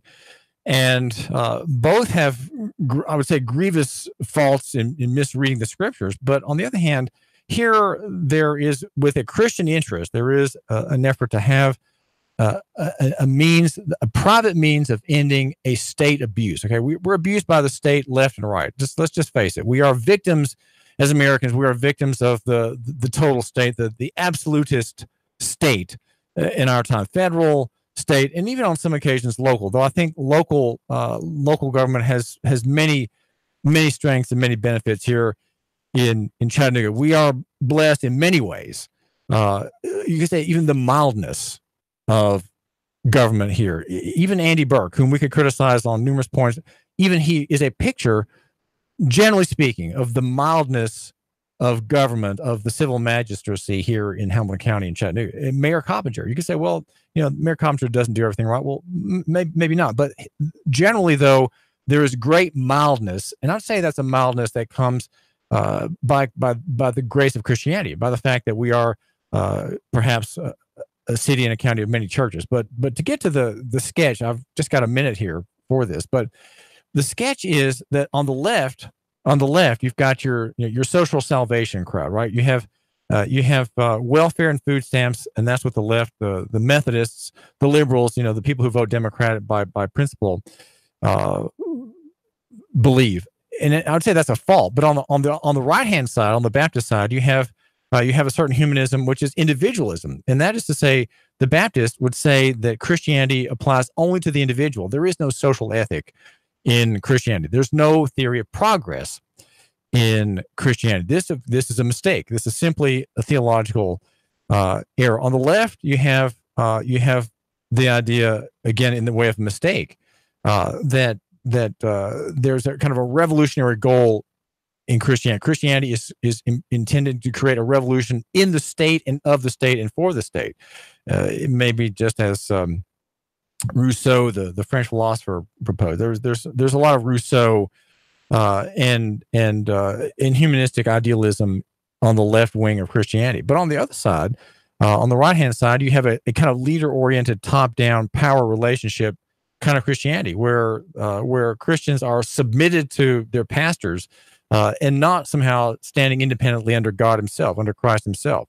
On the left, again, in the way of faults, on both sides, you have your kind of lug-butt egalitarianism, pro-gay marriage, pro-abortion, where blacks and girls are destroyed by the tens of thousands, thanks to the left wing of Christianity.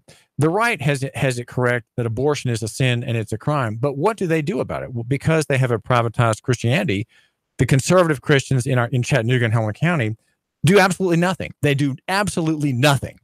And they're pro-life, but they're not abolitionists. They do not argue for the abolition of the murder of children. They do not. On the left, you've got, you might say, you're saved by your good works, right? There's kind of the works salvation typified perhaps by the Roman Catholic Church. You're saved by your works, not by repentance. On the right-hand side, on the conservative side, on the Baptist side, you have repentance, but you do very little with it. There's repentance, there's conversion, there's salvation, but there's very little sanctification. There's very little work that one can do. It's all the work in Christianity is simply personal piety and personal virtue. You don't smoke, you don't commit adultery, you don't look at pornography, and that's as far as your Christianity can go. It doesn't look at the poor stuck in the hellhole, the state-certified, award-winning hellhole downtown in Chattanooga. On the left, you've got socialism. On the right, you've got kind of individualism and this sort of personalistic Christianity. Again, on both sides, there's a fault. And the fault is that we've given over ourselves to humanistic thinking and we've rejected the scriptures. On the left, you've got your homosexuals, your flamboyant, your sexually confused people. You have a great deal of rancor, bitterness. You have the Kavanaugh protests where you have people in catatonic states on the sidewalk. You have, shrieking. You have sort of approval of vice, perhaps, on the left. But on the right-hand side, you could say that you've got a lot of stiff mumbling, a lot of irrelevancy, where God is a small God. Now, what I propose for the left and the Christianity and the right is that we understand that God is sovereign and God is just. And whether you're a Baptist or a Methodist, whether you're liberal or conservative, God is sovereign. And the work of having a cash bail fund is a work of grace. It is a grace work. And you, my listener, whichever side you are, you need to take part in it. You need to go to this. You may be a little church. That's quite all right. It's quite all right. I approve of it. David Fuller is here, the Reformed Journalist. Brought to you by Newgonomics.com. Make sure you tune in to Sean Hannity. He is at 3 o'clock. Our national analysis up next after CBS News here on the David Fuller Show, Nuga Radio. 3, 2, 1. Chattanooga Radio. Digital FM 95.3 HD4. 92.7 FM's news now. Hamilton County residents will not receive federal assistance for repairs to storm damage from the recent flooding. Reason is the damage done to the county does not meet the $9.2 million threshold. Flooding problems could return to our area as hurricane